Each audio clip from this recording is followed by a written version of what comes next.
सो hi everyone, welcome back. Last class में हमने presentation of data complete करा था एंड आपने देखा होगा कि आपके जो इनिशियल चैप्टर्स थे वो थोड़े से थियोरेटिकल टर्म्स में थे, बट वो आपका पूरा स्टैटिस्टिक्स का बेसिक्स बना रहे थे। सो आज की क्लास से अब जो आगे की क्लासेस होंगी, इनमें जो चैप्टर्स हमारे होंगे ये प्योरली आपके प्रैक्टिकल चैप्टर्स हैं।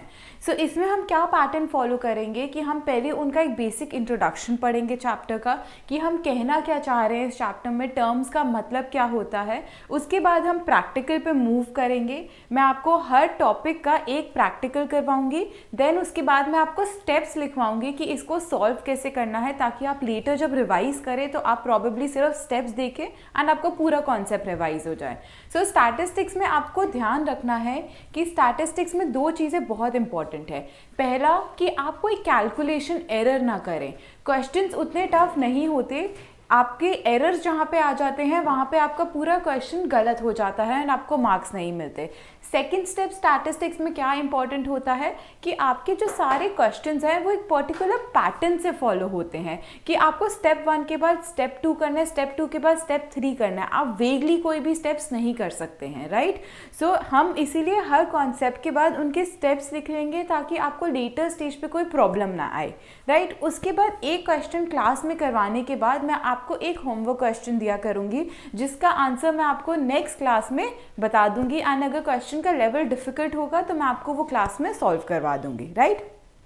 सो आइए आपके चैप्टर नंबर 5 से बिगिन करते हैं, that is your measures of central tendency. So अब जो चैप्टर्स हैं वो आपके ऑलमोस्ट 27 to 30 मार्क्स कवर करेंगे, that is like 60% of your entire statistics. तो आपके लिए इंपॉर्टेंट है कि आप अपने प्रैक्टिकल क्वेश्चंस पे ध्यान दें, बिकॉज ये आपके लिए बहुत स्कोरिंग हो जाते हैं। सो आपका अब चैप्टर नंबर 5 जो बात करता है मेजर्स ऑफ सेंट्रल टेंडेंसी, इसमें हम 3 टर्म्स को पढ़ेंगे। सबसे पहला आपका अरिथमेटिक मीन, फिर आपका मीडियन, फिर आपका मोड। सो सबसे पहले अरिथमेटिक मीन पे फोकस करते हैं, उसकी टर्म को पढ़ते हैं, समझते हैं वो क्या कहना चाहता है एंड हम उससे रिलेटेड क्वेश्चन सॉल्व करेंगे। सो आइए एक ब्रीफ इंट्रोडक्शन करते हैं सबसे पहले। So your measures of central tendency in a single value which is used to represent the entire data. So आपके के पूरे डेटा को जो एक पर्टिकुलर चीज़ रिप्रेजेंट करती है वो आपकी मेजर ऑफ सेंट्रल टेंडेंसी होती है। It is a typical value to which most of the observations fall closer than to any other value. Measure of central tendency is also known as average और measure of location. जब आपने पहले भी ये term पढ़ी होगी, ऐसा नहीं है कि आप statistics for the first time पढ़ रहे हैं, आपने पहले भी इसको बहुत ही ब्रीफ में पढ़ा था, प्रॉबेबली आपके 10th स्टैंडर्ड के मैथ्स में। तो उसमें आपने एवरेजेस निकाली होंगी। एवरेजेस हम क्या करते थे कि जो भी हमें डेटा दिया होता था उसका सम निकाल देते थे divided by the number of observation, तो हमें एक एवरेज पता चल जाती थी कि अगर सपोज आपकी क्लास में 40 स्टूडेंट्स हैं, 40 स्टूडेंट्स के मार्क्स की आपको एवरेज निकालनी है, तो आप क्या करते हो, सब मार्क्स को एड अप कर देते हो और डिवाइडेड बाय 40 करके एवरेज निकाल देते हो। So it is basically a measure of central tendency which is a single value use to represent the entire set of data. जो भी वैल्यू पूरे सेट ऑफ डेटा को रिप्रेजेंट करेगी वो आपकी मेजर ऑफ सेंट्रल टेंडेंसी होगी। So there are 3 principal measures widely used in the statistical analysis. सबसे पहला मेजर आपका अरिथमेटिक मीन, सेकेंड मेजर आपका मीडियन, थर्ड आपका मोड। सो अरिथमेटिक मीन आपकी एवरेजेस भी कहलाती हैं या फिर मेजर ऑफ लोकेशन भी कहलाती हैं। सो ये आपकी 3 प्रिंसिपल मेजर्स हो गए स्टैटिस्टिक्स में। Then objective of and functions of averages. So सबसे पहला फंक्शन क्या होता है, to present data, huge data in a summarise form, कि बहुत बड़े डेटा की एक अगर समराइज फॉर्म आपको देनी हो तो वो आप किससे दे सकते हैं, अपनी सेंट्रल टेंडेंसी से। It is very difficult to grasp large number of numerical figures. Average summarises such data into a single figure, कि अगर मुझे जानना है कि आपके टोटल मार्क्स कितने आए हैं तो मैं क्या करूँगी कि आपके सारे सब्जेक्ट्स के मार्क्स को टोटल करके divided by number of subjects कर दूंगी। उससे मुझे क्या मिलेगी, एक सिंगल वैल्यू। तो मुझे एवरेजली पता चल जाएगा, ओ इस बच्चे के 80% है, इस बच्चे के 90% है। सो इसी तरीके से आप अपनी परसेंटेजेस भी निकालते हैं ना, राइट। इसी तरीके से आप अपना ओवरऑल एनालिसिस करते हैं कि आप देखते हैं कि ओवरऑल आपकी परसेंटेज कितना बन रही है। सो जब आपका ह्यूज डेटा हो और उसको समराइज फॉर्म में देना हो तो वो फंक्शन कौन परफॉर्म करता है, averages. right? It is very difficult to grasp large number of numerical figures. Average summarizes such data into a single figure, which makes it easier to understand and remember. Second function, to make comparison easier. Averages are very helpful for making a comparative study as they reduce the mass of statistical data to a single figure. कि जब भी हमें किसी चीज़ में comparison करना होगा तो हम क्या करेंगे, हम उसकी average निकाल लेंगे, हम दो सेट्स की average निकाल के उन averages को compare कर लेंगे. इसलिए हम ऐसा करते हैं क्योंकि जो हमारा huge set of data होता है, अब हम उसको compare करने बैठे एक एक तो बहुत time consuming हो जाएगा. सेकेंडली वो समझना भी बहुत मुश्किल हो जाएगा. सो आप एक बड़े से डेटा का एक सिंगल फिगर निकाल लेते हैं which is your average, then another data का आप एक सिंगल फिगर निकालते हैं एवरेज और उन दोनों को कंपेयर करते हैं, राइट. सो सबसे पहला फंक्शन क्या था, it summarises the huge data. Second function क्या था, it makes the comparison easier. आपका थर्ड फंक्शन क्या है, to help in decision making. Average provides such values which become guideline for decision makers. Most of the decision makers in research or planning based are on average values of certain variable. कि mostly decision makers क्या करते हैं, वो averages use करते हैं because averages निकालना भी easier है और उनका कंपैरिजन भी ईजियर है. That is why it helps in decision making. So ये जो पार्ट है आपका, ये थ्योरेटिकल पार्ट है. प्रॉबेबली आप उसकी हेडिंग्स लर्न कर लीजिएगा कि अगर आपको एक 2 मार्कर में पूछा जाए या 3 मार्कर में पूछा जाए सो आप उस टाइम ब्लैंक ना हो, at least you know the heading. But mostly in chapters में से आप क्या एक्सपेक्ट करो, आप प्रैक्टिकल ही एक्सपेक्ट करो. Okay. Then fourth, to know about universe from a sample. Averages also help in obtaining the idea of the complete universe by the means of a sample data. Then it is a base for computing other measures. Averages offer a base for computing the various other measures like dispersion, skewness, etc. that help in many other phases of statistical analysis. तो हम अभी आगे पढ़ेंगे जब हम बाकी के concepts पढ़ेंगे, बाकी के chapters पढ़ेंगे कि averages हमारी कहाँ कहाँ help out करती हैं. So it basically forms a basis for the measurement of other statistical analysis and tools, right? So आप please पहले ये एक बार note down कर लीजिए. सो just note down in a very brief form. चाहे तो आप ये वाला इंट्रोडक्शन स्किप कर लीजिए या लिख दीजिए कि measures of central tendency is basically a single value which is use to represent the entire data, और उसके बाद आप उसके ऑल्टरनेटिव नाम लिख लीजिए. So I am just pausing the video here and you guys have to note down.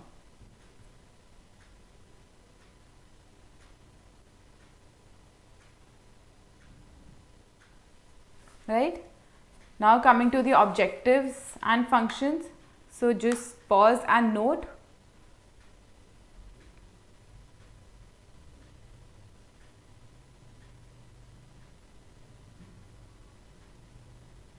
Pause and note, right? Moving on to your next page. So just pause and note the third and the fourth point.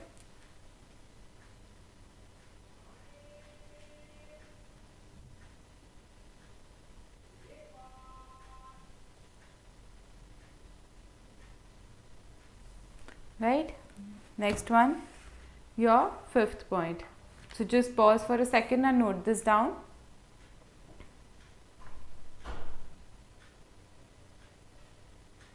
Right. So next आते हैं आपके requisites of a measure of central tendency. So अभी तक हमने क्या पढ़ा, हमने पढ़े कि इसके objectives और functions क्या थे.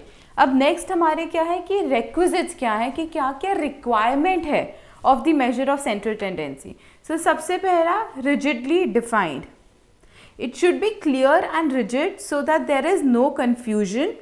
There should be one and only one interpretation. Measure of central tendency मतलब average. Average जो है एक ही निकलेगी, ऐसा नहीं आपके multiple averages निकल रही हैं.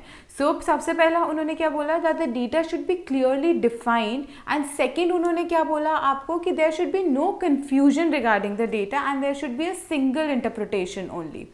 Then third, there should be no chance of applying any discretion. कि single interpretation है, कोई discretion apply नहीं करना है, कोई subjectivity नहीं आएगी. Okay? So सबसे पहला आपका rigidly defined requisite है उसका. Then second, it is based on all the observations. कि ये सारी के सारी observations पे based है. आप कोई भी observation को अलग से नहीं रख रहे, उसको सेक्लूड आउट नहीं कर रहे. So average should be calculated by taking into consideration each and every item of the series. कि जो भी आपका डेटा है सारी की सारी आइटम्स को आप एवरेज में डालोगे, आप कोई भी आइटम को अलग से नहीं रखोगे. Third, it should least affected bye fluctuation of sampling. कि अगर कोई सैम्पलिंग में फ्लक्चुएशन होती है, ऐसा नहीं कि आप पूरा डेटा ही चेंज कर दो, अगर कोई छोटी मोटी फ्लक्चुएशन होती है तो आपकी averages it should be least affected by it. Then fourth, it should be capable of further algebraic treatment. Averages should be capable of further mathematical and statistical analysis to expand its utility. यानी कि वो उसके बाद भी किसी और analysis का tool बन सकती है.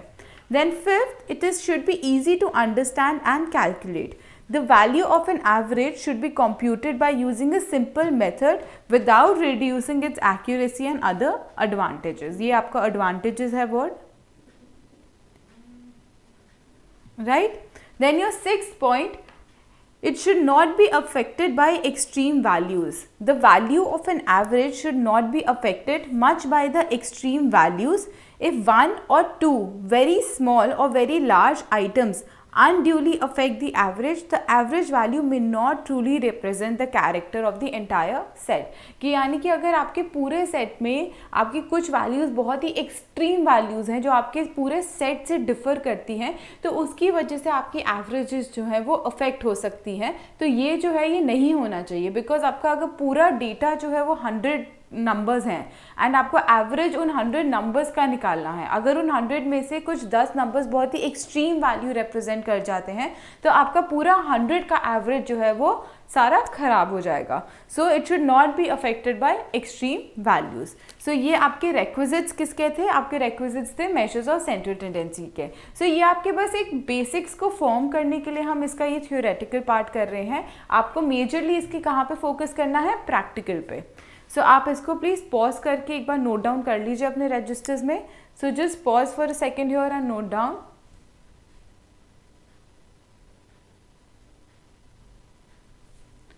Right, I'm showing you the next page now. So just pause the video here and note down your second, third and the fourth point.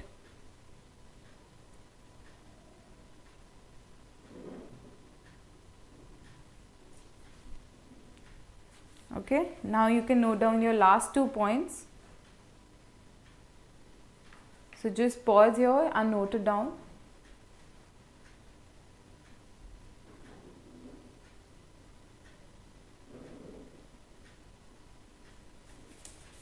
Right, so we move forward. So अब आपकी बात आती है कि आपके मेजर्स ऑफ सेंट्रल टेंडेंसी कौन कौन से हैं. सो मेजर्स ऑफ सेंट्रल टेंडेंसी ये आप एक टेबल फॉर्म में बना लीजिए. सो सबसे पहला आपका मैथमेटिकल एवरेजेस. सो मैथमेटिकल एवरेजेस में आपका कौन सी एवरेजेस आएंगी? सबसे पहला आपका अरिथमेटिक मीन, नेक्स्ट आपका ज्योमेट्रिक मीन एंड देन आपका हार्मोनिक मीन. सो ये सारे जो हैं ये आपके सिलेबस में हैं, राइट. उसके बाद सेकंड आती है आपकी पोजिशनल एवरेजेस. सो पोजिशनल एवरेजेस में आपकी कौन सी आएगी? मीडियन और मोड. सो ये भी आपके सिलेबस में है. तो सबसे पहले हम अपनी मैथमेटिकल एवरेजेस पढ़ेंगे एंड फिर हम उसके बाद पोजिशनल एवरेज पे आएंगे. देन आपकी थर्ड पार्ट जो है वो होती है कमर्शियल एवरेजेस. सो कमर्शियल एवरेजेस में आपकी मूविंग एवरेजेस आती है, प्रोग्रेसिव एवरेजेस आती हैं, कॉम्पोजिट एवरेजेस आती हैं. सो ये पार्ट आपका स्पेसिफिकली सिलेबस में नहीं है, तो आप इसको डिलीट कर दीजिएगा और इसको मत पढ़िएगा, राइट. सो आपके दो पार्ट्स कौन से सिलेबस में? आपका मैथमेटिकल एवरेज और आपका पोजिशनल एवरेज. ओके, सो सबसे पहले हम स्टार्ट करेंगे हमारी मैथमेटिकल एवरेज के फर्स्ट पार्ट से, that is arithmetic mean. So meaning of arithmetic mean, आपको अगर ये टेबल नोट डाउन करना है तो आप लोग प्लीज़ इसे नोट डाउन कर सकते हैं पहले. So it's going to give you a clear idea कि आपके सिलेबस में कौन सा पार्ट है और कौन सा पार्ट नहीं है.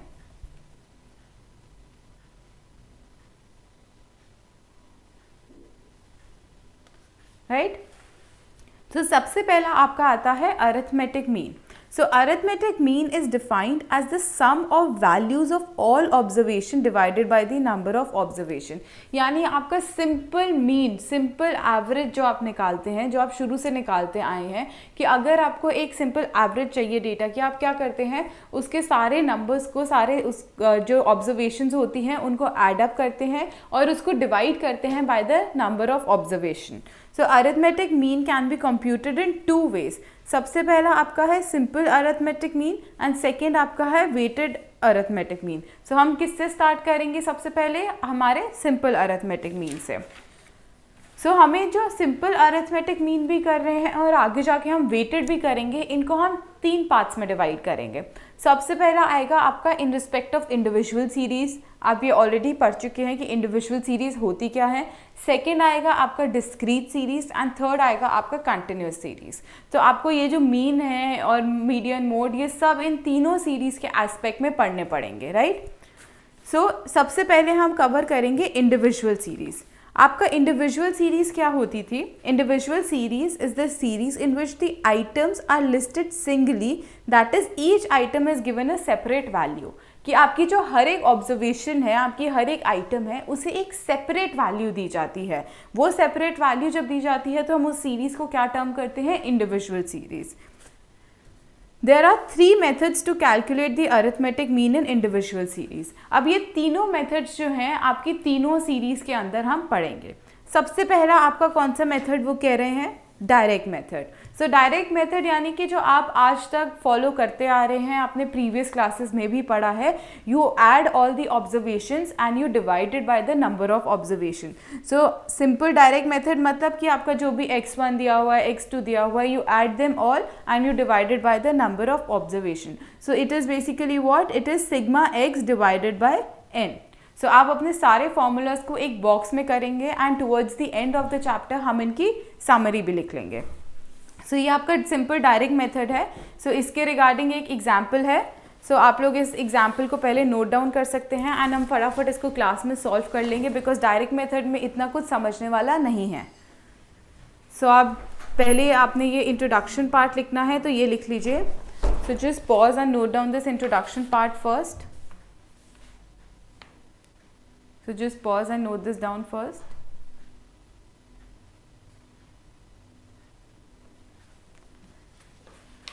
Then the next one, note down this example, just note down this one. So ये आपका एक कॉम्प्रिहेंसिव रजिस्टर बन जाएगा जिसमें आपका सब कुछ विद थ्योरी कवर्ड होगा, राइट. सो आप लोगों ने नोट कर लिया. सो इसमें अब क्या दिया हुआ है? आपको हर एक स्टूडेंट दिया हुआ है. Marks obtain by 10 students in a subject are. Students दिए हुए हैं और उनके मार्क्स दिए हुए हैं. इसमें क्या आप नोट करिए कि आपकी हर एक आइटम यानी हर एक स्टूडेंट के अगेंस्ट उसकी वैल्यू दी हुई है. सो जब भी ऐसा होगा कि आपको एक सिंगल वैल्यू दी हो हर एक आइटम के अगेंस्ट, उसे क्या कहेंगे आप? Individual series. और इंडिविजुअल सीरीज का फॉर्मूला क्या होता है आपका? इंडिविजुअल सीरीज का मीन कैसे निकलता है? Arithmetic mean is equal to sigma x upon n, right. So यानी कि आपकी जो भी ऑब्जर्वेशन है that is your marks. So आप उनको ऐड करेंगे, that is 85 plus 60 plus 50. I am just noting down the observations. Plus 75 plus 55, then plus 40 plus 55 plus 70 plus 45 plus 65, right. So ये आपके 10 स्टूडेंट्स के मार्क्स को आपको एड अप करना होगा divided by n. n is your number of observation. So n means 10, right. 10 student के marks है ना, तो ये आपका कितना बना? 600 divided by 10. So it means 60 marks is your average, right. So ये आपका सिंपल डायरेक्ट मेथड है. आपको जस्ट ऐड करना है, डिवाइड करना है, ओके. सो हम इस पे ज़्यादा टाइम नहीं लगाएंगे, हम अपने नेक्स्ट पार्ट पे चलते हैं.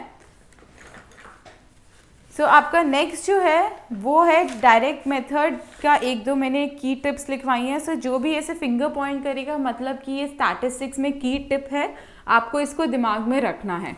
सो ये हम आगे भी फॉलो करते रहेंगे.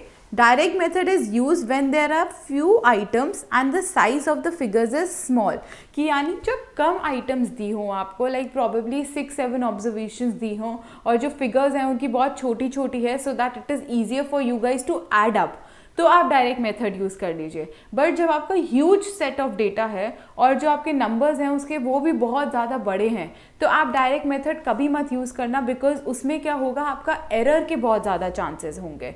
सो डायरेक्ट मेथड का की टिप क्या है कि it is use when there are few items and the figures are small. So just write important here.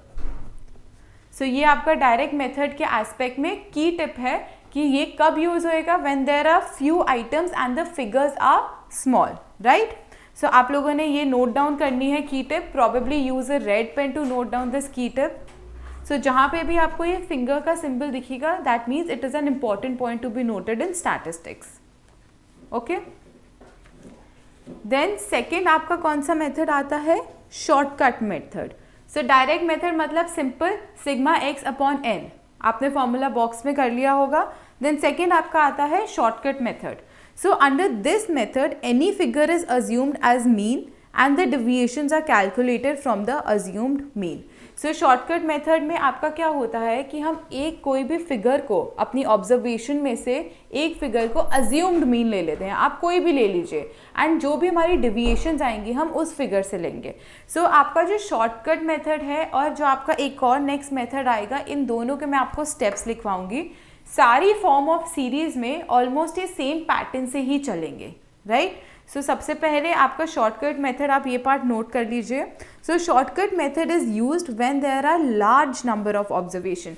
जब आपकी ऑब्जर्वेशंस बहुत ज़्यादा हैं, probably you are given the marks of like 50 students और 100 स्टूडेंट्स, तो आप कभी भी डायरेक्ट मेथड मत यूज़ करना, आप शॉर्टकट मेथड यूज़ करना, बिकॉज इसमें आपकी कैलकुलेशंस बहुत कम हो जाएंगी, लाइक छोटी छोटी कैलकुलेशंस होंगी जो आपके लिए बहुत ईजियर टू ऐड ऑन हो जाएंगे, राइट. सो हम वही सेम एग्जाम्पल यूज़ करेंगे जो हमने लास्ट क्वेश्चन में यूज़ किया है. सो आप सेम एग्जाम्पल रेफर करोगे. These are your marks. So आप इसको पहले नोट डाउन कर लीजिए, आपने ये नोट डाउन किया होगा. सो इसका सॉल्यूशन देखिए. So same example. सो सबसे पहला कॉलम आप बना लीजिए, किसका, स्टूडेंट्स का. आपके स्टूडेंट्स जो हैं उनका सबसे पहला कॉलम बना लीजिए. देन सेकंड कॉलम मार्क्स लिखिए. So students A B C D E F G H I and J, right. 10 students, इनके अगेंस्ट मार्क्स लिख लीजिए. मार्क्स को रिप्रेजेंट करिए एक्स से, बिकॉज आपका फॉर्मूला क्या होता है, सिग्मा एक्स. आप किसको सम अप करते हैं, आपकी वैल्यूज़ को. सो just write down the marks against this. 85, 60, 50, 75, 55, 40, then again 55, 70, 45 and 65, right. अब इसमें हमें सबसे पहले क्या फॉलो करना है कि हम जो है कोई भी एक अज्यूम्ड मीन ले लेंगे. आप इनमें से कोई फिगर ले सकते हैं. सपोज मैं इनमें से ये थर्ड फिगर जो है 50, इसको ले लेती हूँ मेरा अज्यूम्ड मीन. मैं कहती हूँ ये मेरा अज्यूम मीन है. सो इसके अगेंस्ट लिख लो A, which means assume mean, right. Second step हमें क्या फॉलो करना है, हमें इस अज्यूम मीन से डिविएशन निकालनी है. ओके. सो ये आपका रिप्रेजेंट होएगा डी से, यानी डिविएशंस. डिविएशंस किससे निकालनी है आपको, अपने जो डेटा है, अपनी वैल्यू है, उसकी डिविएशंस निकालनी है अज्यूम मीन से. That is X minus A. Okay. So आप ए यहाँ पे चाहे तो ब्रैकेट में लिख लीजिए, ए इज इक्वल टू 50. सो वो क्या कह रहे हैं आपको नेक्स्ट स्टेप में कि आप अपनी डिविएशन निकालिए of the values, that is x from the assume mean. So 85 minus 50 it makes 35. Then 60 minus 50 10, यहाँ पे तो 0 आ जाएगा. Then 75 minus 50 is 25. Then 55 minus 50 is 5. Then 40 minus 50, आपका ये नेगेटिव में आ जाएगी फिगर, तो इसको लिखिए minus 10. Then 55 minus 50 again is 5. 70 minus 50 is 20. 45 minus 50 negative figure 5, then 65 minus 50 15। So ये ध्यान रखिए कि आपकी पॉजिटिव फिगर्स कौन सी हैं, आपकी नेगेटिव फिगर्स कौन सी हैं, बिकॉज सम करने में आपका एरर आ जाएगा वरना। सो अब आप इन डेटा का, इन ऑब्जर्वेशन का जो आपकी डेविएशंस निकली हैं इनको सम अप करेंगे। So when you sum these up you write sigma d is equal to, जो सम दीज अप कितना सम निकला आपका, सो आप लोग पहले कर लीजिए। सो आप यहाँ पे पॉजिटिव साइंस लगा लीजिए ताकि आपको आइडिया हो कि आपको किन को ऐड करना है और किन को सब्ट्रैक्ट करना है। So if you sum these up this is gonna come out to be 100। So आपने अज्यूम मीन निकाल लिया, आपने डेविएशंस का सम निकाल लिया। ओके, अब आपका फॉर्मूला क्या होगा? सो फॉर्मूला लिखिए a plus sigma D upon n, यानी कि आप अपना अज्यूम मीन लिखेंगे a प्लस सिग्मा d, यानी कि आपका कितना डेविएशंस का टोटल है दैट इज 100 अपॉन n, मतलब आपकी number of observations which is 10। So 50 plus 10 is equal to 60, right. So answer आपका तीनों के तीनों मेथड से सेम ही आएगा, बट आपकी कैलकुलेशंस जो हैं वो ईजियर हो जाएंगी अगर आप सेकंड मेथड यूज़ करेंगे in case of large number of observation. तो यहाँ पे आपको सब चीज़ों का सम नहीं करना पड़ा, आपको बेसिकली कैलकुलेटर नहीं उठाना पड़ेगा, आपके लिए बस डेविएशंस निकालना है जो कि छोटे छोटे फिगर्स आ जाएंगे और आपको उनको एड अप करना होगा, राइट। सो ये आपका ऐसे इसमें सम निकलेगा। सो हम इसके पहले स्टेप्स लिख लेते हैं, we just write down the steps ताकि आपको लेटर स्टेज पे रिवाइज करना ईजियर हो। सो हमने ये वाला एग्जाम्पल ही सॉल्व करा, फिर आप पहले उसके बाद लिख लीजिए अरिथमेटिक मीन का formula, just write down the formula. So it is a plus sigma D upon n। a is your assume mean, d is your deviation from the assume mean, sigma d is basically the sum total of the deviations and n is the number of items. So just note this down first, फिर हम उसके steps लिखेंगे। Then answer from both the methods will be same. In case of discrete and continuous series, shortcut method saves a considerable amount of time because उसमें आपकी number of observations भी large होती हैं और आपकी figures जो होती हैं वो भी large होती हैं। सो just note down this part first, फिर हम उसके बाद इसके स्टेप्स लिखते हैं, राइट। सो आप लोगों ने नोट डाउन कर लिया है। सो आइए मेरे साथ फटाफट इसके स्टेप्स लिखिए।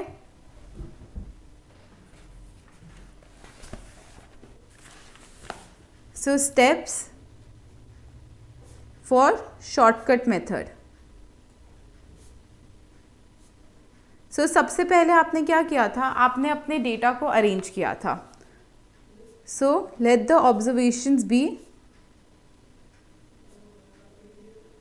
Late the observations be x1, x2, x3, कहाँ तक जाएगी ये, xn तक, राइट। सेकेंड आपने क्या किया, उसको डेटा टेबल फॉर्म में रिप्रेजेंट करके decide any item of the series, decide any item of the series to be the assumed mean, to be the assumed mean, यानी आपने किसी भी एक आइटम ऑफ द सीरीज को अज्यूम मीन ले लिया, प्रॉबेबली द थर्ड आइटम और the fourth item और द सेवेंथ आइटम, कोई फर्क नहीं पड़ेगा उससे। देन थर्ड आपने क्या निकाला था, थर्ड आपका कॉलम था calculate the deviations, calculate the deviations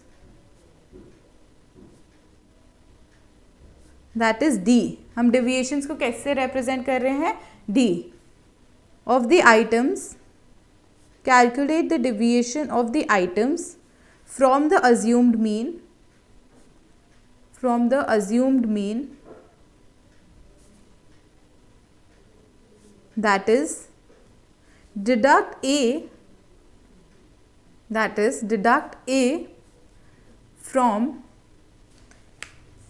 each item of the series, from each item of the series. सो आपका थर्ड कॉलम जो था उसमें आप यही स्टेप फॉलो कर रहे थे. सो आपने इसमें क्या किया था, x minus a. Then fourth, take the sum total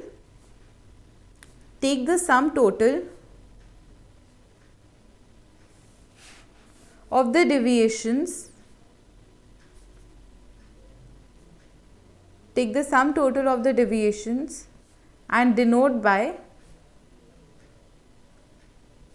sigma d. हम total deviations का sum लिख रहे थे और लास्ट आपका apply the formula.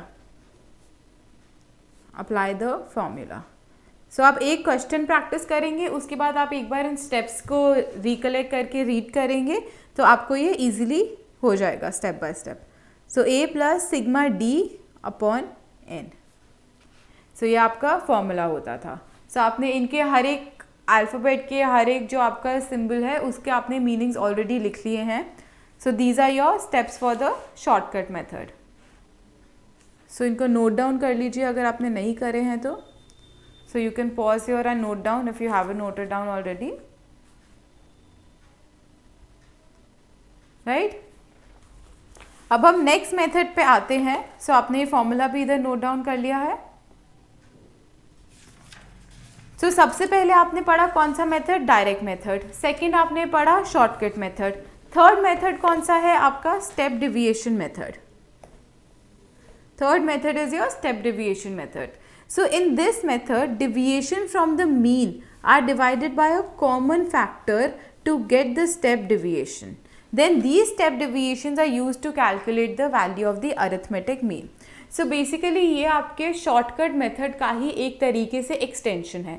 So आप डिविएशंस निकालेंगे और उन डिविएशंस को एक कॉमन फैक्टर से डिवाइड कर देंगे, देन आप सम निकालते हैं, राइट. सो इसका फॉर्मूला क्या होता है कि जो आपका अरिथमेटिक मीन है is equal to a plus sigma D dash. अब हमें अभी तक पता था कि सिग्मा डी क्या होता है, that is your deviation from the assume mean. अब हम देखेंगे कि डी डैश क्या होता है, upon n into C. C is your common factor. So आप पहले इसको नोट डाउन कर लीजिए please. So just note this down first. पहले इस फॉर्मूला को लिख लीजिए with the proper explanation. So ध्यान रखना कि आपका हर एक अल्फ़ाबेट, आपका हर एक सिंबल क्या चीज़ को डिनोट कर रहा है. जैसे हमने डी डैश यहाँ पे डिफाइन करा हुआ है already. So just note this down. फिर हम सेम एग्जाम्पल ही फॉलो करेंगे.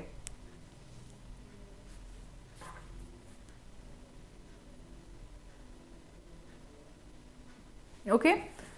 सो आइए हमारे उसी एग्जाम्पल पे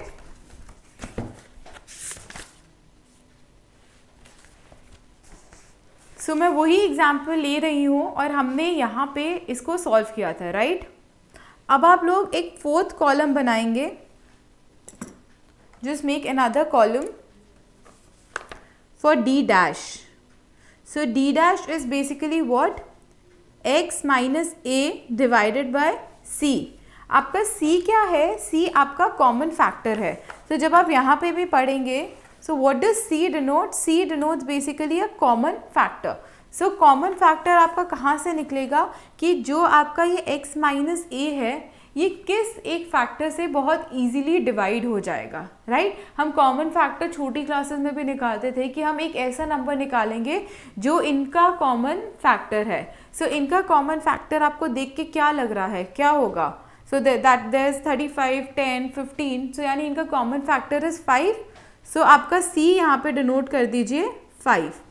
सो c is your common factor. So जो आपका x माइनस ए आया था, आपने अपने शॉर्टकट मेथड में निकाला था, you will divide that deviation by the common factor. Common factor आपका क्या निकला, 5. So just keep dividing it by 5. You get 7, 2, इधर तो 0 ही आएगा, 5, 1, इधर -2 आएगा, then again 1, 4, -1 and +3. So positives के आगे चाहे तो आप प्लस लगा लीजिए ताकि आपको कोई कन्फ्यूजन ना हो. ओके. अब आप सिग्मा डी डैश करेंगे. सिग्मा डी डैश आपका क्या आया, 20, राइट. आपको ये समझ आया कि आपका ये स्टेप डिविएशन जो है आपका शॉर्टकट मेथड का ही एक तरीके से एक्सटेंशन है. सो यहाँ पे आपका डी डैश आपने निकाला। अब मेरे साथ फटाफट फॉर्मूला लगाइए। आपका फॉर्मूला क्या था? फॉर्मूला ऑफ स्टेप डेविएशन,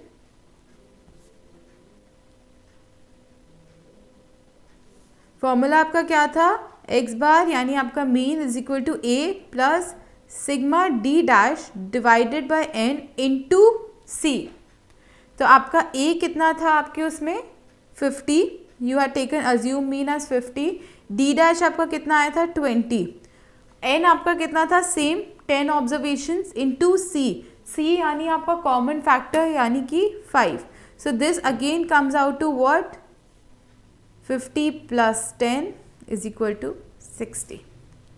सो आपका तीनों मेथड से मीन जो है, जो एवरेज है, वो चेंज नहीं होगा। इट्स जस्ट दैट कि आपका जब ह्यूज अमाउंट ऑफ डेटा है या नंबर ऑफ ऑब्जर्वेशंस जो है उसकी वैल्यू बहुत बड़ी बड़ी है, तो आप अपने स्टेप डेविएशन मेथड यूज़ करिए या फिर शॉर्टकट मेथड यूज़ करिए, बिकॉज उसमें कैलकुलेशन एरर का स्कोप बहुत कम हो जाता है, राइट।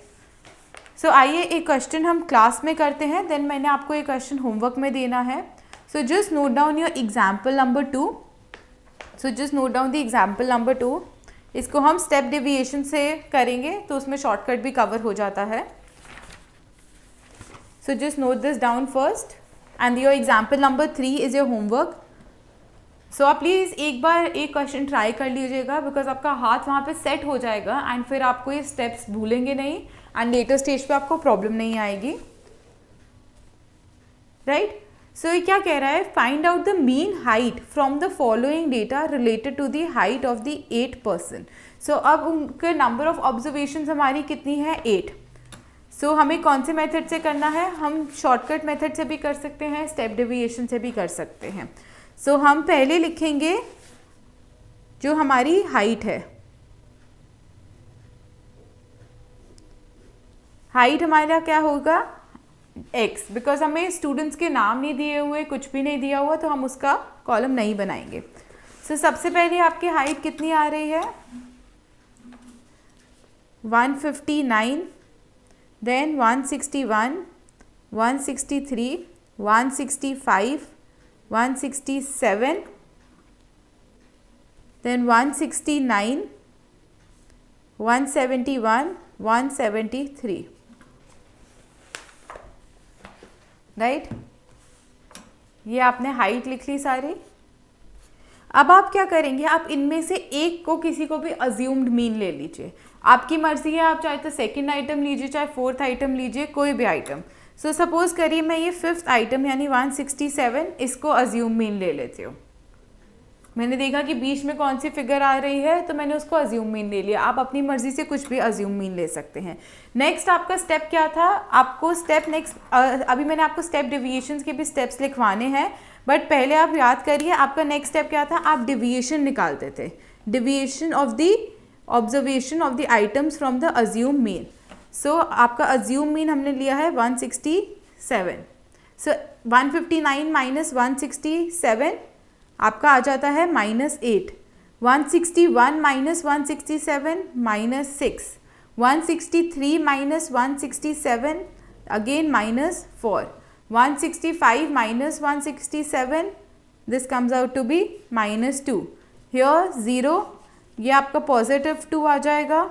देन आपका 171 minus 167 comes out to 4 and this comes out to be 6। Okay, अगर आपका शॉर्टकट मेथड यूज़ हो रहा था तो यहीं पे ही आपका क्वेश्चन आगे ख़त्म हो जाना था, बट आप कौन सा मेथड यूज़ कर रहे हैं? Step deviation. स्टेप डेविएशन में आपको निकालना पड़ता है डी डैश। सो डी डैश क्या होता है? x माइनस ए अपॉन सी।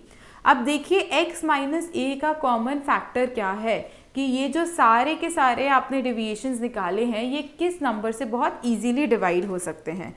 सो आपका कॉमन फैक्टर यहाँ पे क्या निकला? 2। सो C जो है आपका वो निकला 2। So divide all the deviations by 2, this comes out to be -4, -3, -2, -1, 0, 1, 2 and 3, right. इनका सम करिए, सिग्मा डी डैश आपका कितना आया? This comes out to be -4। Okay, this comes out to be what -4. So आपने अगर स्टेप डिविएशन लगाना है तो स्टेप डिविएशन लगा रहे हैं हम यहाँ पे. स्टेप डिविएशन का फॉर्मूला बताइए मुझे. a plus sigma D dash upon n into C. a आपका कितना है 167 plus sigma D dash is your -4. n is what 8 students की हाइट दी हुई है ना. And c is your 2. Right. So ये कितना आ जाएगा. This is gonna come out to be 167. You multiply, do it -1, 166 centimetre. So this is your final answer. So अपने फाइनल आंसर्स में पीछे यूनिट लिखना मत भूलिएगा. ओके. सो आइए जल्दी से स्टेप डिविएशंस के हम स्टेप फॉर्म में उसको लिख लें जैसे हमने शॉर्टकट मेथड के लिखे थे. सो मेरे साथ साथ आप लिखेंगे यहाँ पे steps for step deviation method. मैं जब बाकी की सीरीज कराऊंगी that your discrete and continuous series, so I will give a reference to these steps only. So आप जब उन सीरीज के लिए लिखेंगे तो आपको प्रॉबेबली 1-2 स्टेप्स बस ऐड और सब्ट्रैक्ट करने पड़ेंगे. सो आपकी late the observations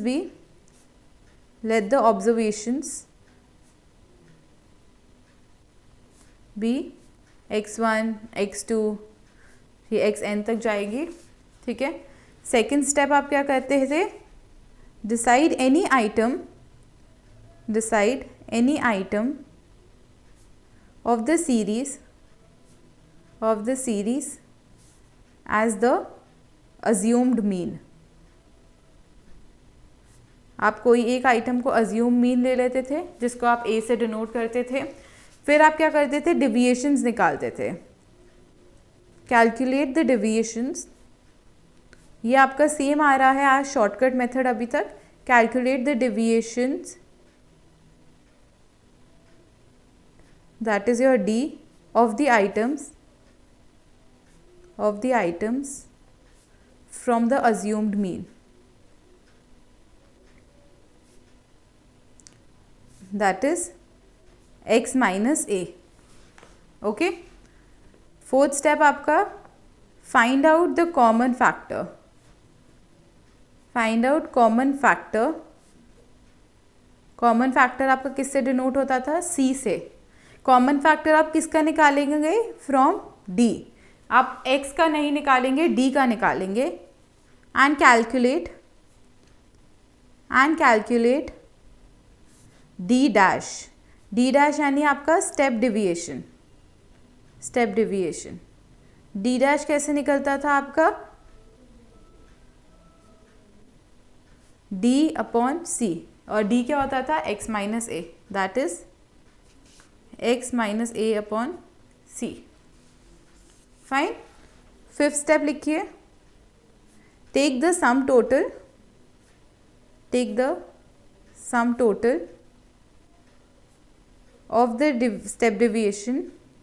of the step deviation यानी कि आपका d dash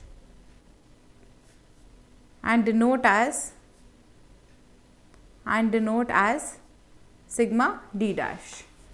Right. Then sixth step find the total number of series. ये आपको पता ही है n. तो आप सिक्स स्टेप सीधा लिख लीजिए. अप्लाई द फॉर्मूला आपका क्या बनेगा. x bar is equal to a यानी आपका assume mean sigma d dash upon n into common factor. Right. So ये आपका बना फॉर्मूला. सो आप यहाँ पे ये फॉर्मूला लिख लीजिए एंड ये आपके जो हैं सारे स्टेप्स हो गए of which method of the step deviation method. Okay. So आज की क्लास के लिए हम इतना ही कवर करेंगे. नेक्स्ट क्लास ऑनवर्ड्स हम आपकी बाकी की सीरीज़ को कवर करेंगे जो कि आपके डिस्क्रीट और कंटिन्यूस सीरीज़ हैं. सो डिस्क्रीट और कंटिन्यूस सीरीज़ में भी हमारे ये तीनों मेथड्स अप्लाई होते रहेंगे. आपका डायरेक्ट मेथड, आपका शॉर्टकट मेथड, आपका स्टेप डिविएशन मेथड. सो आप ये तीनों मेथड्स को उन बाकी की 2 सीरीज़ में भी अप्लाई करेंगे. सो आई होप आपने अपना क्वेश्चन जो होमवर्क का है वो नोट डाउन कर लिया है. सो अगर नहीं नोट डाउन करा है आप प्लीज़ इसको नोट डाउन कर लीजिए एंड नेक्स्ट क्लास में मैं आपके साथ इसका आंसर डिस्कस करूँगी. So that is it for today's class and I will see you guys in the next class now. Thank you so much.